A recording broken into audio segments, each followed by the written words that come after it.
Closer, Gav. Cal, a point this afternoon at Tamworth. What are your thoughts on that game? Look, we're at a stage of the season where I don't think you can have good points. We need wins because we need to accumulate a points tally that we've chipped away at too slowly. I want to spell that out and was always good, whatever the result today, I wanted to use the opportunity that I'm under no illusions that our results in the calendar year haven't been good enough since New Year's Day. Performances consistently haven't been good enough.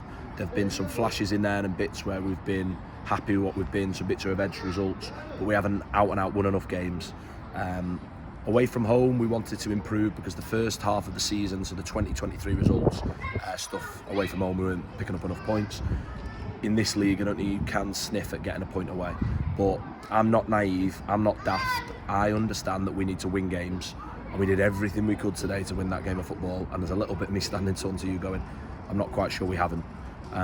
So whereas last Saturday I spoke and reflected on a 0-0 draw against the side in the playoff picture with disappointment, frustration at performance levels, result and what it represented, today very pleased with the performance, saw lots of aspects that I associate with us, and a big step forward from what I'm under no illusions has been a very, very disappointing week and has been a disappointing results pretty much overall since the turn of the year. As you say, pleasing aspects to that performance, and particularly in the second half, you come in here to the league leaders, it's going to be a tough game, a big crowd on, but that second half particularly, you've had 3 or 4 very good openings for your side to win the game. Yeah, I often think you can underestimate how difficult it is to come and speak after games, good results, bad results, good performance, bad performance, and I have to come and do that within a certain time of the full-time whistle. So I mean what I say when what I said the other night about being creative. Don't misattribute that as me saying we've been creative enough and we've been good enough. And I get that, and it is difficult to come out and articulate yourself in the best possible way and give the best version of yourself. You can never please anyone. I just try and be honest. I feel in recent weeks we haven't looked a threat, whether we've got in good positions. Today I thought we looked a threat. I thought an unbelievable save from a set play has really denied us the result, and then the chance at the end with the balls bouncing around the 6-yard box. It isn't as simple for me around systems and shapes and standing there and pretending you're playing Football Manager and just go, I'm just going to move people around. It's not. It's about the situations that you try and create, and I think we've had that blurred in recent weeks as to what type of goals we're going to score. Today I thought we were able to look better in wide areas, getting players arriving in wide areas at the right time. I thought we had some clarity as to how we attacked the box, but was really pleased as to how we locked and sustained attacks in, that the balls come out to the edge of the box and we're able to recycle. And I really believe that the volume of chances we've created, on another day we win the game. But at the same time, I've said that a lot, and the score too many times this season, it will say Chester 0, and I have to own that, and I always have, and I'm not hiding from it. I'm not trying to kid people, not trying to con people, but the situation is this: we have 6 games remaining in the season to get a playoff place. I don't believe what we did last season is realistic, and I hope at some point I'm given the opportunity to sit down and speak really openly and honestly about balancing ambition with expectation, reality and resource. I really hope I'm given the opportunity to do that. I've talked all season about being in a scrap for the playoffs. We will be until the final game of the Darlington game, and I'm very, very excited about that and relish the opportunity. What I saw today was, when I say a different team, certainly a different team than Tuesday evening and Saturday. I saw a better performance, I saw a more well-rounded performance, and I saw a team that looks like they can go and get the points required to get in that playoff picture. And we need to fight, and we need to be better. We need to be as good as we were today, as an absolute minimum. But very, very pleased with the performance. A tough place to go at both ends of the pitch, but equally recognise that we haven't got time for good points, but I certainly can't be too critical of the performance today.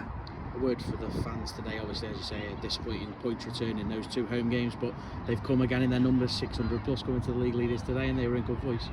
First class, absolutely first class. I thought the numbers, I thought the support for the lads, and then at full time I think you saw the Chester supporters recognise the Chester team full of hard work, endeavour, industry, quality. We just really want what the supporters want. There's a bond between the team and supporters that is brought about from absolute shared goals and wanting the same thing. I have to take the brunt of it when we aren't very good. That is the role of the Football Manager, rightly or wrongly. I'm okay with that. I know we haven't been good enough in 2024. I have 6 games. I am no different. I've got 6 games that I'm going to fight like my life depends on it, and that's been my mentality, especially since what's been a really lonely week and a really difficult week.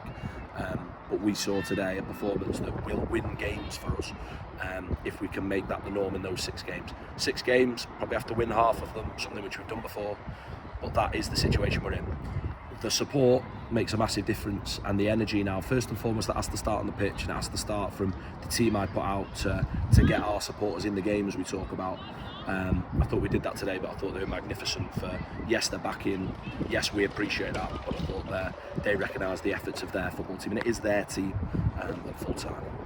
Just finally, a word on your 100th game in permanent charge of this football club. You must look back with pride on the things you've accomplished so far, but equally looking ahead, I'm sure, to these 6 big games and hopefully a few more in the playoffs as well. I was made aware about it a couple of games ago, and it was probably something I was looking forward to more than I have been this week. I'm very, very proud to say that and it's something I will wear, I hope I get to say I've managed the football club for 109 games.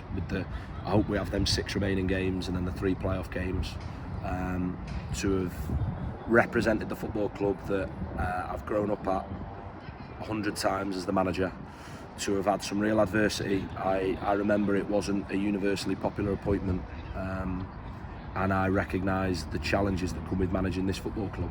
It is a massive football club for the level, and often I've talked about ambition and expectation.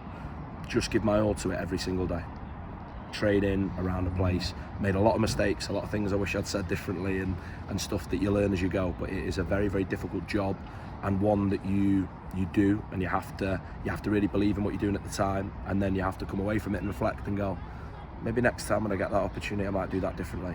But very, very proud, had some brilliant moments in those 100 games. Would have liked to be in a place, thought about sort of, there isn't loads to celebrate at the moment, but there's a good performance today to be pleased with, and a stepping stone. And my focus is, like I say, as if my life hinges on the next 6 games and then the 3 games that would have to come after that, and that's where I'm at. Same for the players, and look, I just want to say, don't get the opportunity very often. The best part of those 100 games has been being able to do it with Mike Alcock, Colin Woodthorpe and Luke Davis, and then latterly Neil Ebrell coming to the club, and obviously Mick McLaughlin.